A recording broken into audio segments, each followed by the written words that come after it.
Brad, ano nga height mo? Lakas mo mang-rebound. Balita ko, ikaw ang bago niyang tagapagligtas.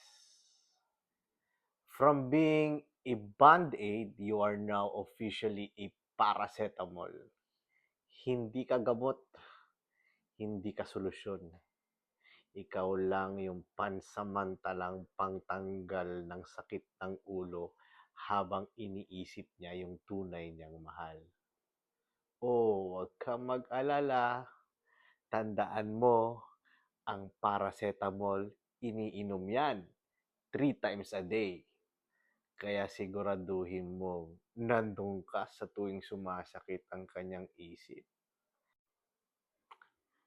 Baka kasi bigla mong ma-realize you are just one of those paracetamol in her back pocket.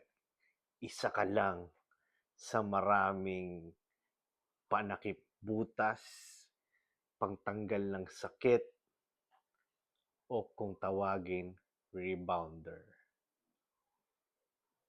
Tandaan mo